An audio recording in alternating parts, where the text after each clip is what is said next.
You're listening to Rebel Spirituality with me, Sam Goldfinch. Here's the truth. Wisdom doesn't follow rules. So each week we're going to explore what it means to wake up your way so you can live a more peaceful, creative and inspired life no matter your circumstances. It's time to blaze your unique path to truth.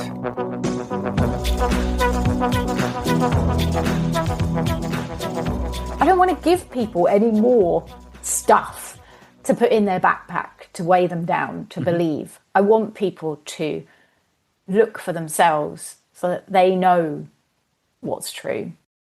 Right, we've been trying to set this up for a little while. I've got my friend Vicki Montague here. Finally, it's happened. That's my fault for being terrible with scheduling. So thank you for finding the time. It's nice to have you, mate. It's lovely to be here. I don't think it was all your non-ability to fit it in. I think it was probably my end as well, to be honest. I'm happy to take the blame, I think, to be fair. So we were just talking about, how we might introduce what you do in the world and that kind of stuff. And you were talking about your books. And I thought it might be a really nice thing for you to just share a little bit about those, because it might be a bit of a window into your world and the different things that you do. So, why don't we just start there? Tell everybody who's listening what the books are about, what you're up to in the world, and then we'll see what else shows up after that. Sounds good to me. Sounds good.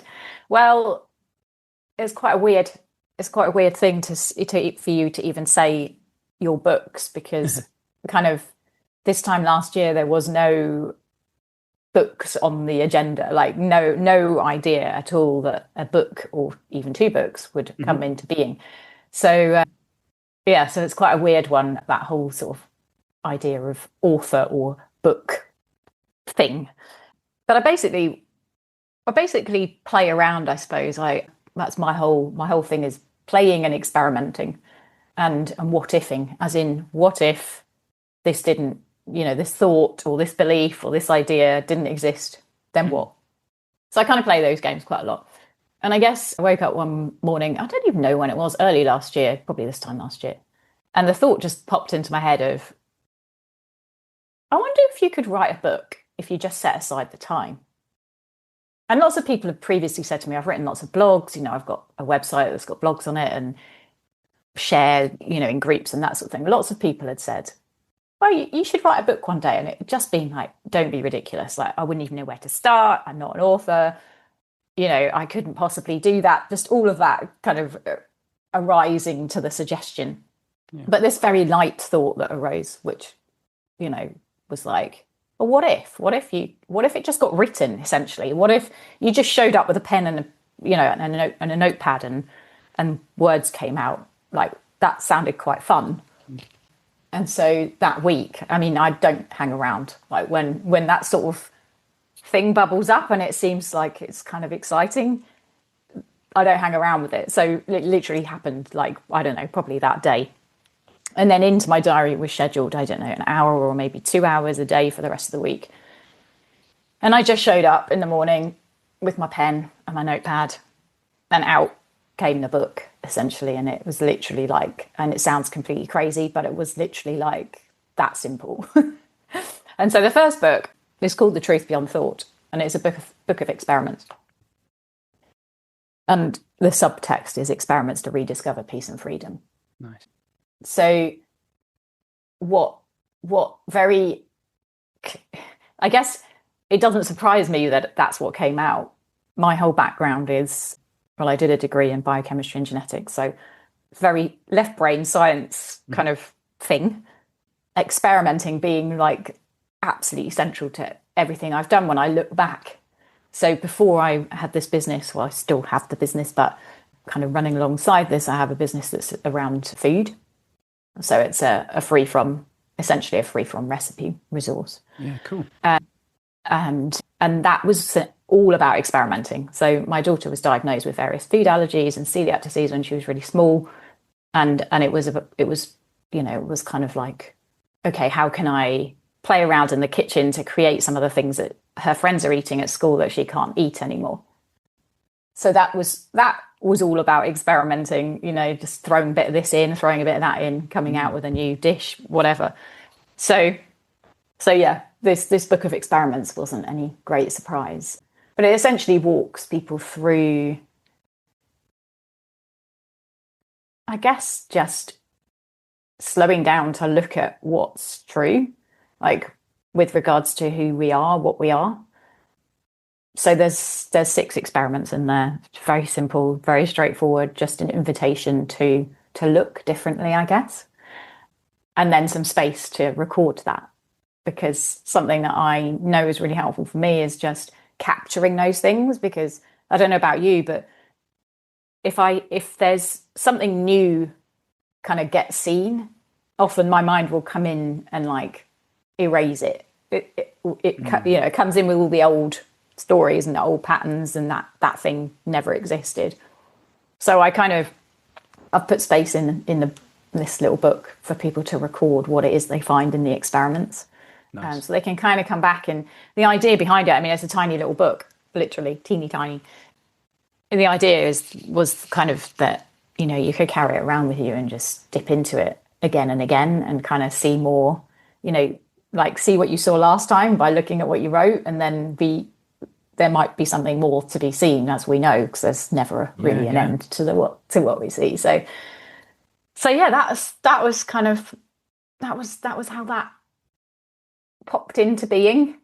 And then almost as soon as that one was published, in fact, it was, I think, the week it was published, we were going off on holiday last summer, and I had planned to take nothing with me. I'd planned complete time off, no laptop. I was planning to, not look at social media, not look at emails. I literally wasn't taking anything with me. And in the morning I woke up, and it was almost like this next book was pushing its way forward.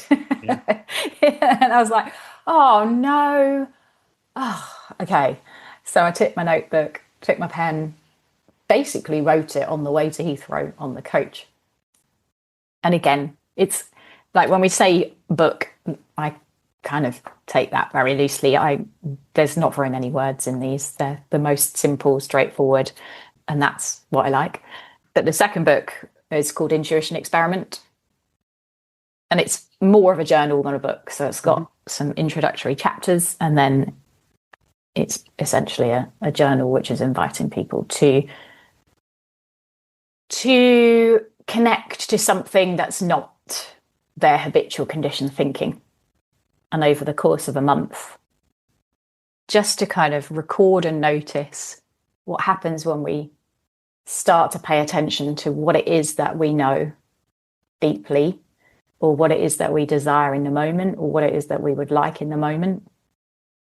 And to just notice what happens when we do that, because in my experience, any time that I would connect to that, there would be, and there still is, an immediate kind of, you can't do that kind of narrative. So if it's like, let's just take an example, you might kind of connect in with, what do I know right now? Well, I know I'm really tired. And what would I like? I'd like to just have a lie down. And of course, most people's conditioned habitual thinking is, well, you can't possibly do that because you've got to work, or you've got to take the dog out, or you've got to cook dinner, or whatever. And so there's space to record those objections that arise, and to just, and the invitation is to see what happens either way. If you follow the sort of knowing what happens, if you follow the objections, if you like, what happens. God, there's so many things popping for me as you share. I love that. I absolutely love it. I mean, I'm sure like the strapline for the whole of the Rebel project is, wisdom doesn't follow rules. And my way of relating to it is that there's always that intuitive knowing, that live adaptive guidance. And then there's the rules and the conditioning and all the bullshit that we listen to. Totally. Yeah. Yeah. I love it. Yeah. Yeah. I love it. So it's essentially, it's another experiment that people are invited to do for a month. And over the course of a month, just get to see, by it's just about paying attention, right? Like paying attention to what it is that you're listening to. That for me is like everything. When I'm paying attention to that conditioned habitual thinking, it doesn't feel great. And the results tend not to be that great. How I behave and how I act in the world isn't really that fantastic. Yeah. And then, just noticing, this is my own experiment, over the last few years, just noticing more and more that actually, when I just stop and kind of take a pause, take a step out of that and just come into what it is that is known just innately, like say, just that knowing. And I'm kind of like, I'm completely with the rebel thing. That's, that's exactly what I say to people. You've got to be a rebel. Yeah. You've got to stop listening to that shit that you've picked up. You've got to stop listening to that and be rebellious, and, even just do the absolute opposite of what it's telling you to do. And then see how that feels, and, like what kind of opens up as a result. But yeah, so I really connect with the whole rebel thing that you share. So cool. I love that the books are how to put it? They showed up in the spirit of the invitation that they offer to people, if you see what I mean. They literally poured through you, and they just arrived. It's like you gave birth to them. They just kind of popped out in that moment, and then the invitation is for other people to see, like, what can you create? And it speaks a lot to the nature of creativity and the shite that we pick up about it. That I'm, the kind of ideas that people have that I'm not a creative person, or all those kinds of things. When I was reading a book by Rick Rubin the other day, and I forget, he will have put it in a much more beautiful way than me. That's such a great book, isn't it? But ultimately, we're all the piece of art. We're all always creating in every moment. And consciously, unconsciously, all that kind of stuff. It's just unfolding. So, yeah, I love it. I love that so much.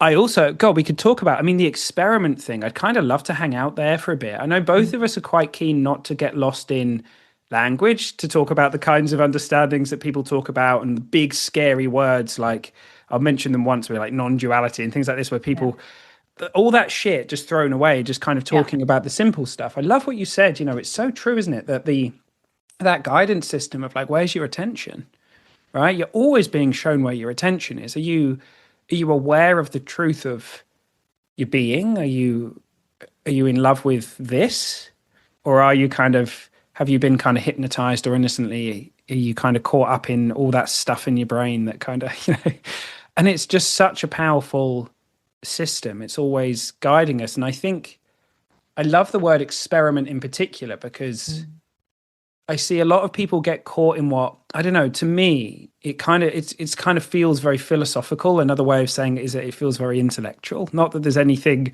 wrong with having a reflect and that kind of stuff, but I wonder how much that stuff actually wakes us up to a new world or to a different possibility. And the thing with experiments is, there's zero pressure because you always get a result. It's just about looking at what's really here. Because I think, and like words, I wrote something this morning about the beauty of words that also said, but ultimately they're floating on direct experience. And so most people spend their whole life kind of hanging out in the conceptual realm.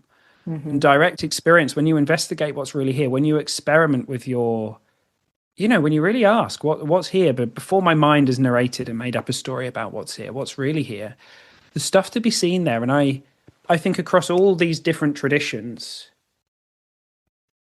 that direct looking is incredibly powerful, and the more the merrier. So I love that experimenting is so central to everything that you do, Vicki. I love that just showed up for you. Well, it's like I'm sure that you're the same.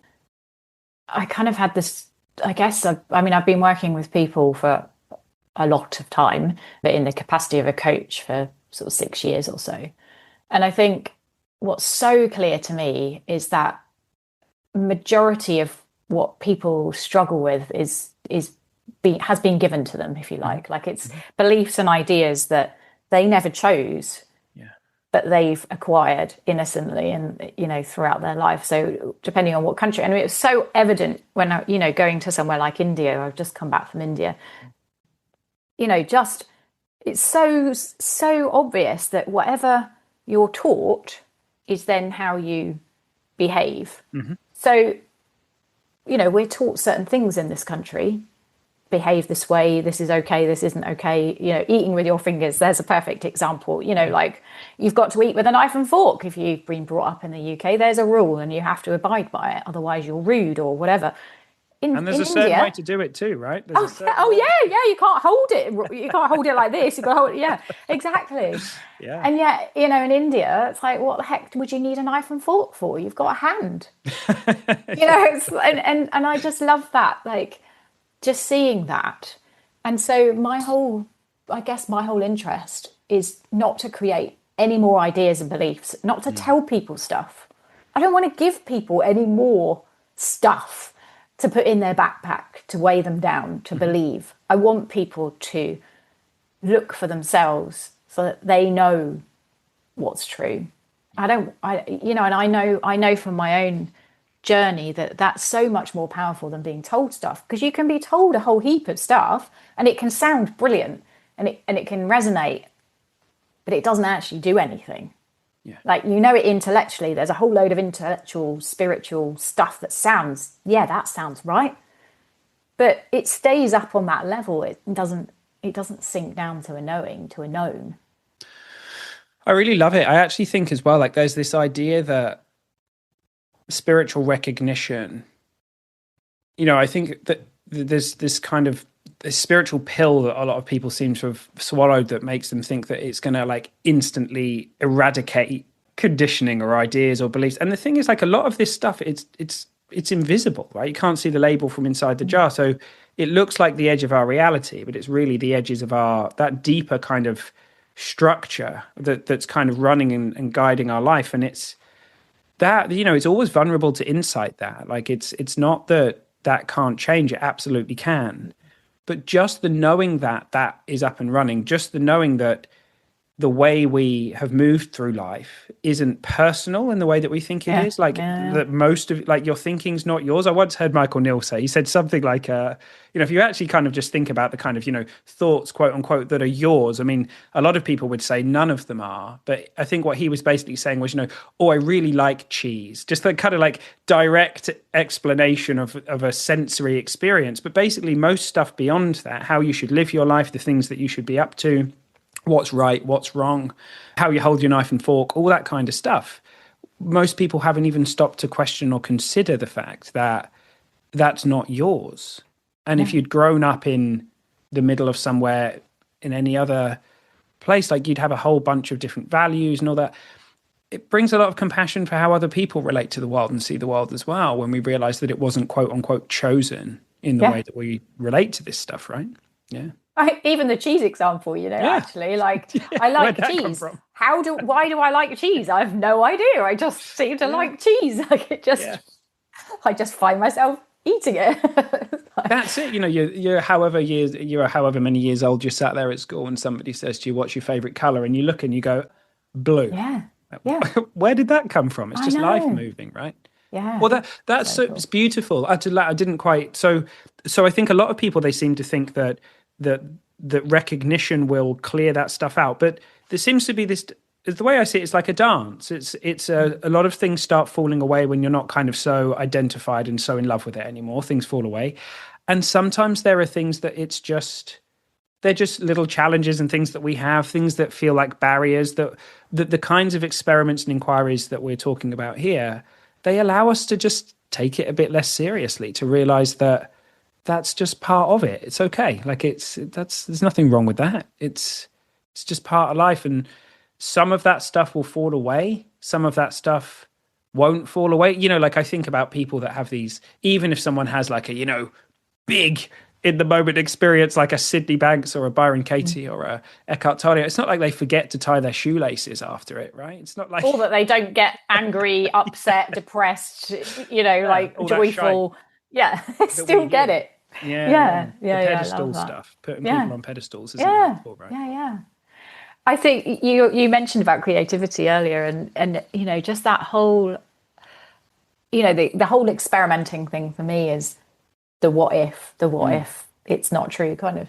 Because for years, I mean, literally, I don't even know how long, but there was definitely this idea that I wasn't a creative person. That was 100% true, like fixed, never looked at, never questioned. And then again, a bit like the book, this thought popped into my head one day of like, what if that isn't true?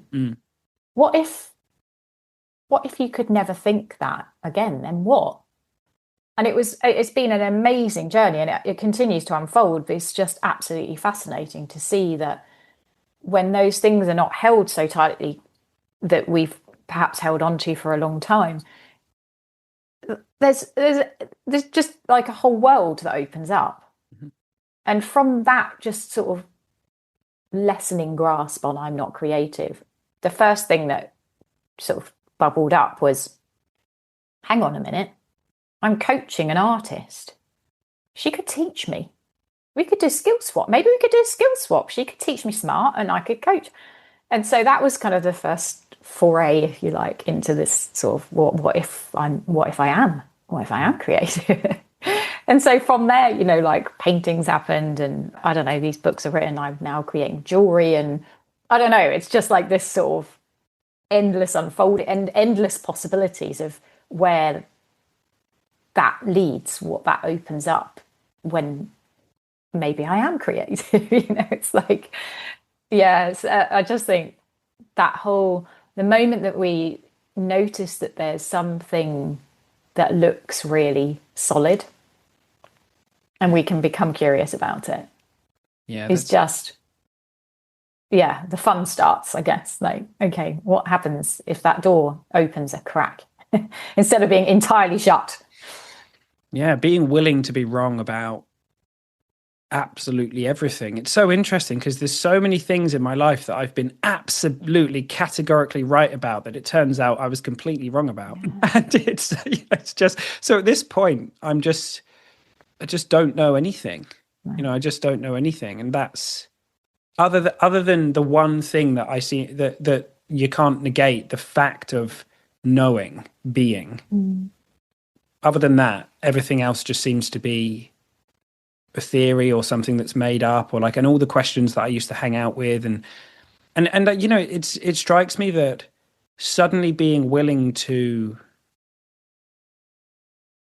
hold everything lightly puts you back into, the fact of the matter is that there is no such thing as hanging out in the known world all the time. You know, people say that they're frightened of being in the unknown, but you got no other option. Like all those ideas and thoughts and things in your head makes it look like, but given that nothing in the world of form is permanent, you've never even looked at the same thing twice. You know, you look at your hand, like everything's constantly shifting and changing and moving. It's never stood still for a second. And so just this idea that we're constructing this sense of safety, for that to fall away and then being, that to me is pure creativity. It's just what, and the moment that that we're able to just kind of, not only able to question or investigate or experiment with what ifs, but just to kind of have this kind of meta insight that the whole thing's made up.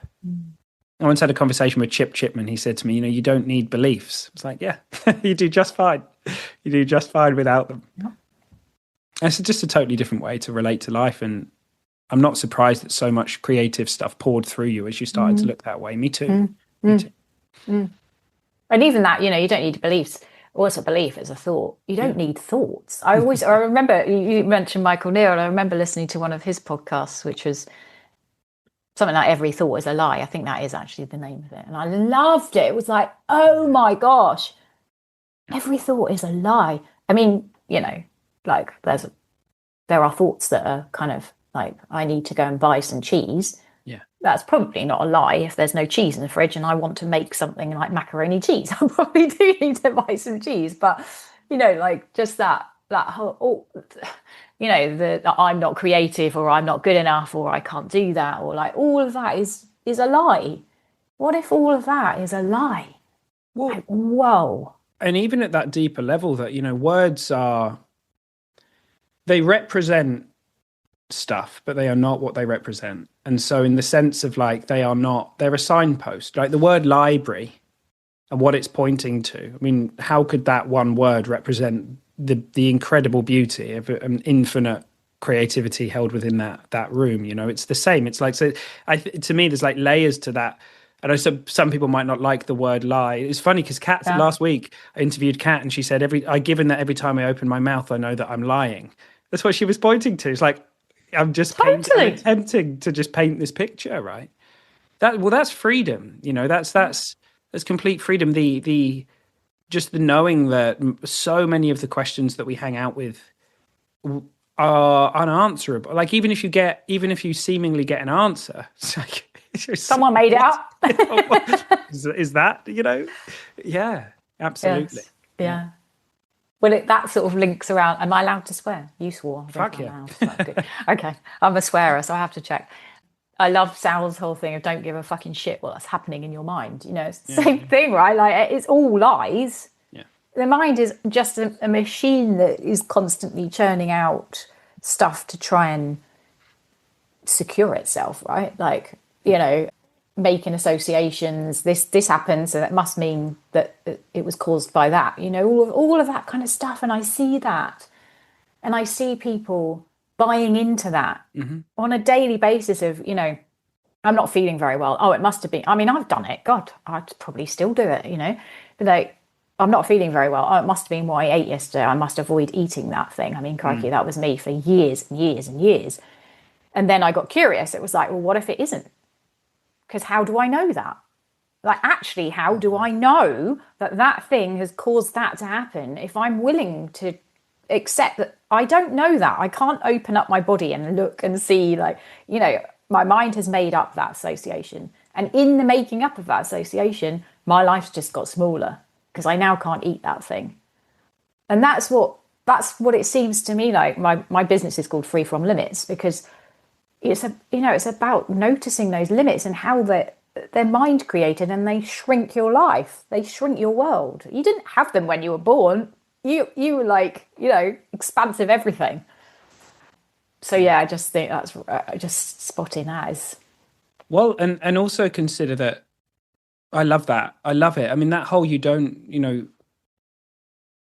the words in our head thinking of the kind of stories we get caught up in, the idea that we do just fine without all of that stuff is something that a lot of people haven't considered. But I would say to everybody, 100,000 years or so, we've had language in the current form. Before that, we were grunting or whatever. Well, prior to that, we got about just fine, right? So even even an internal voice, in the sense that we relate to an internal voice and that kind of stuff, is late to the party, right? Now, there's large... get lost in the conversation about the impact of that on consciousness and all this kind of stuff. But just opening up to the idea that the voice in your head that people give causative power to has absolutely no causative power. So all of the stuff that's happened already, and you can prove this neurologically, you can prove this through thought experiment. It doesn't matter which angle you take, whether you want to take like a pure, as I say, kind of neuroscience view or whatever. Those quote unquote decisions, and I sort of put them in quotes for good reason, because those inflection points, those moments of movement, it's an infinite, it's processes on processes on processes. It's just this movement of life that's interplaying, and then the voice in the head goes, "Oh yeah, I did that." Yeah, I love that. I love that. And they've actually shown it, haven't they, in experiments, that the body is already, say you have the thought, "I need to get a drink." Your body's actually already starting moving a fraction of a second before that thought comes in. So it's like, oh my God. Even more time than that. Yeah.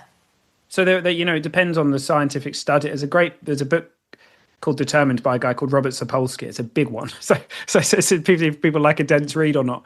I mean, and he's not talking necessarily from a spiritual perspective. He's taking it from a world of form perspective, where everything happens in causative time and it's determined. Right.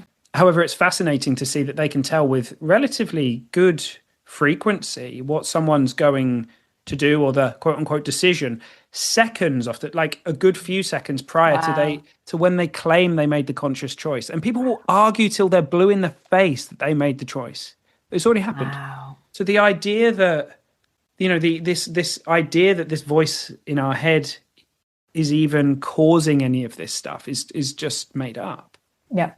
And I feel it now. It's kind of like some of this stuff when you talk about it, it's a bit sort of like, what? But it just points to the fact that what's going on here, like we have no idea what's going on here. Mm-mm. Absolutely none. None of, it's an absolute radiant just mystery. And to live from that space is so beautiful. And the thing that I've noticed is it seems that we're both very like clear on this, is that the less we go up into all that stuff and put loads of pressure on ourselves to be the person we're supposed to be, or create the stuff that we've been told we're supposed to, or achieve in the way that society tells you to, the stuff that moves through you, the way I relate to it is kind of like, so that stuff blocks that wisdom, right? Yeah. It never completely takes it away. Yeah. And in any moment we can have an insight that breaks through conditioning. Like that's just how it goes. But for a lot of us, we hang out in that stuff, and it just, it just kind of keeps that stuff at bay. Well, it's such a heavy burden. Yeah. It's heavy to carry all of that. Like I carried, and it's still there. It can pop up. But that whole idea of I'm not good enough. Yeah. Oh my gosh, it's such a heavy burden to be carrying. Of course, there's going to be so much that's not available to you when that's being, lugged around everywhere you go. Yeah. It's crazy. And it's when you see it, this is the power of inquiry and experiment, I think, is what can open up in that space is a recognition of something that doesn't lead you to another technique. Because I think what happens for a lot of people is they hear, okay, don't listen to any of my thinking. Write that down. Yeah, That's a technique that Sam and Vicki gave me. So then you go, okay, don't listen to my thinking technique. But the thing is, it's in seeing that none of that thinking is ultimately an absolute truth. Yeah. And that's an insight, at which point, I know for me, I was asked to create some content recently, and I was telling, I've told my story, if you like, in many different ways. And it was for an app that works with at the intersection of non-duality and addiction. It'd be a really beautiful team. I love working for them. They're amazing. And what I said in it was, look, for however many years, the thought that there's something wrong, and like, I don't think it even went to something wrong with me. It just felt like there's something wrong. Yeah, me too. I feel like something's not right. Like that. It's so. I suddenly, when I was about 30, it just had this. I was like, oh, that's just a thought. But prior to that, like I'd heard that over and over and over and over again, and I had that. But then when I got the memo fully, when the plane landed, it was so like, you could just want to laugh at the whole thing. You're like, no freaking way. Like it really. And then I was sort of like, oh shit, what if it's all just a thought? And suddenly that thing that I could kind of innocently weaponize against myself, but like, oh, what are you getting caught up in? You think, why are you believing all that shit again? You shouldn't be thinking this. You've been meditating for however many years, all that crap just fell away into this kind of recognition of just the kind of cosmic humor of the whole thing. It's like, oh, right. Yeah. None of it was ever true. It really is just a bunch of shit in your head.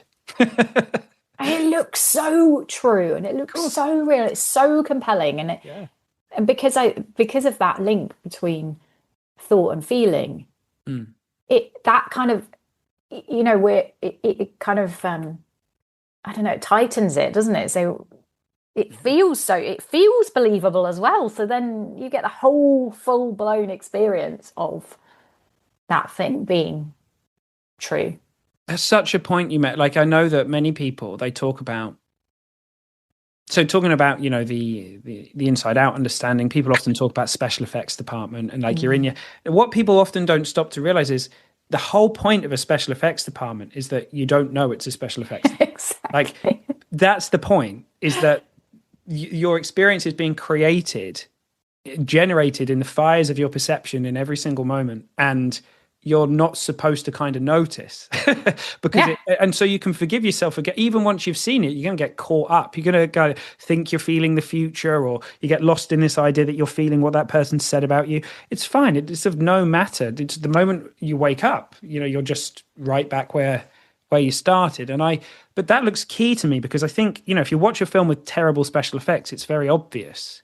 So the idea that we're going to have an insight into the nature of how our experience works, and then never ever get hoodwinked by a thought again or something. Like, come on. Like, that's the whole point. Less and less. But come on. It's compelling. It's the light show, right?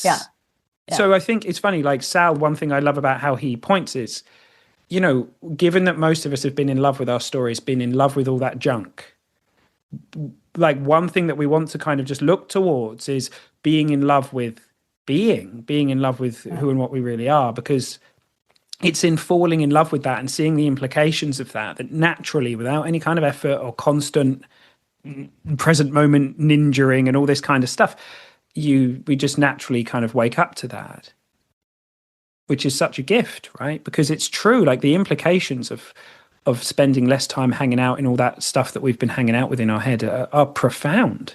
Profound. Yeah. And I think that was the kind of, well, I can make up what the reason behind the book was, but I actually know it just came out. But the intuition experiment was that, ultimately is that it's like over a whole month, there's a deliberate placing attention on what's being listened to, if you like, and a recording of the consequences. And for some people, that's not, they don't want to do that. They don't want to have to write stuff down. I've actually got an online community that runs alongside the book, so it's a monthly membership kind of thing. So there's different ways. So we meet every fortnight to kind of share what's been happening. I also have within that a weekly hour of it's called the creation space, and it's essentially about just being. So for an hour, it's like carved out of your week, because we all know that it just doesn't happen. Like we get caught up in stuff, and then before we know it, the day's gone, and we've been just going from one idea to the other and whatever.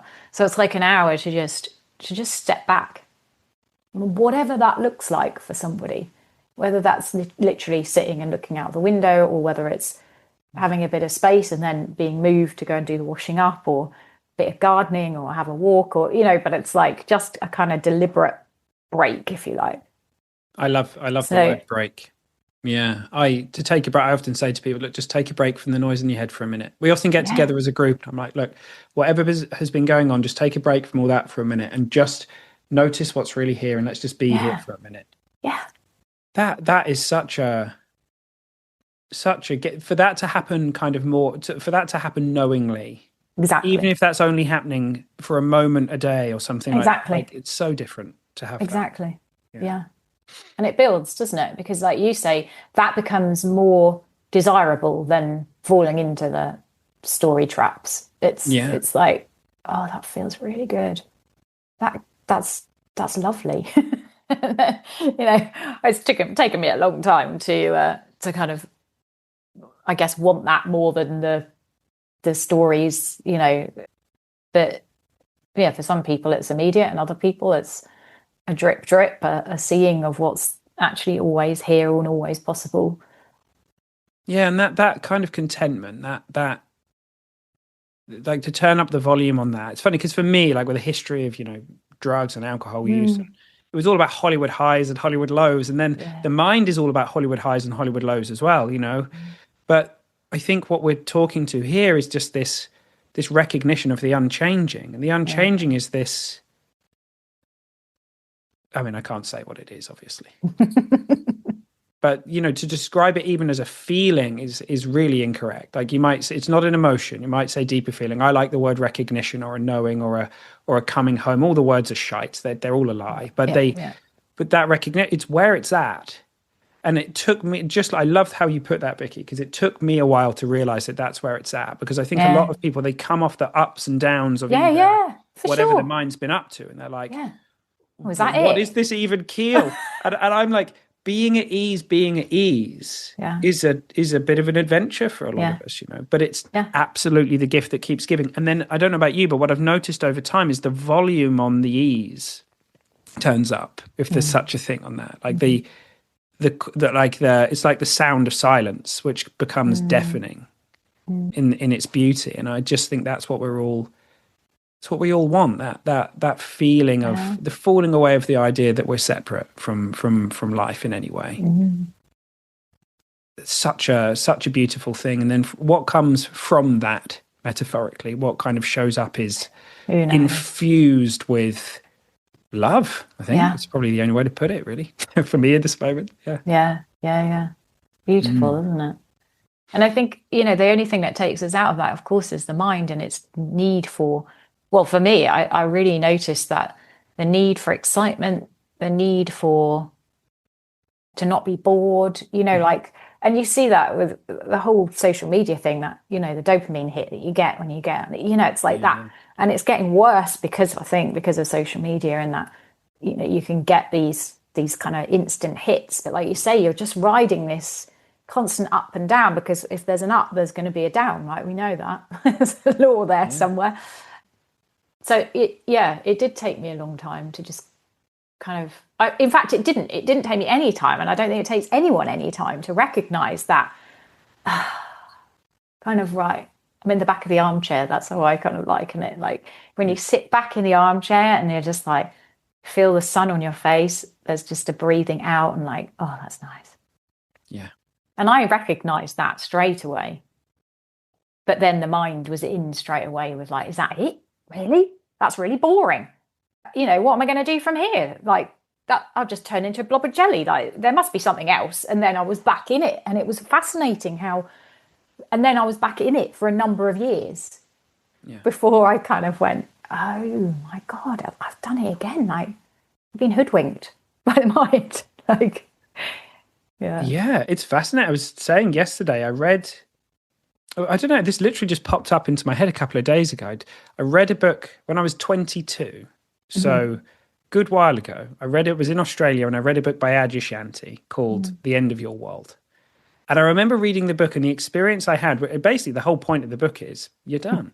Yeah. It's like, you're done. Yeah. And I remember reading the book, but I was so in the like voracious seeking mode that I read it, and the experience was kind of like, he's speaking to me, and I knew that.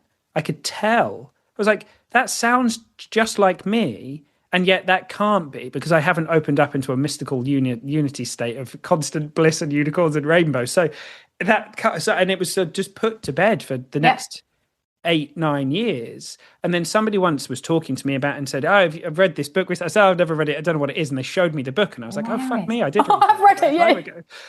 But it's all perfect, right? You're right. I often say it doesn't take time; it takes insight. And I just wasn't primed enough. I wasn't to be honest, I wasn't fed up enough. I wasn't disillusioned enough and sick enough to be like, for fuck's sake, how many years, how many retreats, how many, how many times am I going to be doing this until I can just be like, it's freaking done. Just live your life, Yes. And it's that whole thing, isn't it? I was just thinking when you were saying that, I was like, you read a book and you go, oh yeah, that makes sense.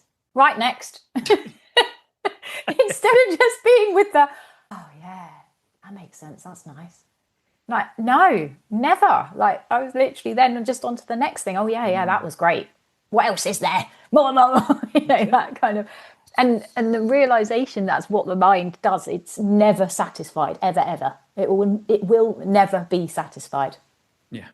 And when I realized that, I was like, oh my God, so that's never going to stop, that more thing. Oh, but I don't need to actually buy into it. Yeah. Wow. And the idea that's it, like there's this paradox at play, because on the one hand, quote unquote, the feeling that we're talking about, that kind of, that recognition of coming home, we might talk about it as a feeling or a knowing. And at the same time, freedom can't be a feeling, because if freedom is a feeling, that means that you're bound to that feeling. You basically become a feelings junkie. You're running around trying to create that feeling all the time. Yeah. So we cannot, we have to always be free. The truth of us, the truth of who and what we really are has never been bound even for a second. So even no matter what shows up for us in this life, whether it's moments of sadness or grief or joy or love, those are all equal in the eyes of being. Like there is no distinction in the way that we relate to it. That deeper recognition of freedom, it's always so paradoxical, because ultimately when you recognize that, you do guess there is less resistance, if you like, to stuff. Things are just given their expression, so we orient back to that peace and clarity that's always there. And at the same time, we're not free if we're having a difficult moment in time, or That's amazing. Yeah. Paradox is all the way down. I always think that the moment you hit a paradox, you're close to truth, because the mind is inherently dualistic and it just cannot do it. Yeah. It can't do it. It exits stage. It has to exit stage left in order for us to hear it, right? I know. I love that. I love what's become really kind of very clear to me is just that whole, there's a knowing of that. Yeah. Whatever it is, there's the knowing of the sadness, or there's the knowing of the depression, or there's the knowing of the peace. What is it that's knowing? Yeah. That's just a beautiful realization. It's all just there. It's just all known. And what if it's not, what if it's not a big deal? Like, I think basically things get stuck when we innocently make them into it. The mind makes it into a big deal that it's showing up like that. Yep. As far as I can tell, the human experience is entirely designed to be fluid and liquid. And the only thing that keeps stuff in place is identifying with, people say about holding on to thought or identifying with, well, that's it. It looks to me like the moment we'd stop that, something new moves through, right? Yeah. Exactly. Yeah. God, I feel like we could talk all day. Yeah, I think we probably could, but people might get bored. That would be fine. Exactly. So bloody hell, we have literally nearly been talking for 50 minutes, I think. Yeah. I feel like, I mean, I don't want to speak for you, mate, but I feel like I hope this is the first in a series of conversations where we can get together and just explore stuff together. Because I know that we both are very passionate about just sharing what we see and pointing and not getting lost in the words and the language and all this kind of intellectual stuff. It's just looking in a direction and just, I just think that's, so I'd love for there to be many more of these. Anything else you want to share before we kind of high five? Oh, there's so much, but I think, we'll leave it there and maybe do another one. Yeah. Awesome. So tell me, where are the spaces and places where people I know you've spoken about them, but just remind us about the books. And I know you mentioned your meetup sessions there. Yeah. So the books are on Amazon, so you can get them wherever you are in the world, which is amazing, isn't it? And then everything else really is on my website. So that's freefromlimits.co.uk. Nice. I've just started a Substack, so I thought I'd join you just for a laugh. And weirdly, the idea popped into my head yesterday of getting onto TikTok, which I attempted about 3 years ago, went on, made an account, looked at it, went, I have no idea what that's all about, and left. But seemingly something shifted. So watch this space there, maybe. Maybe some fun things happening over there. I don't know. Awesome. Well, thank you for coming and bringing such a lovely feeling to this conversation. It's really nice to explore things with you, mate. And I look forward to the next time. Hey. Yeah, lovely to see you. Thanks for having me on. You're welcome. Anytime.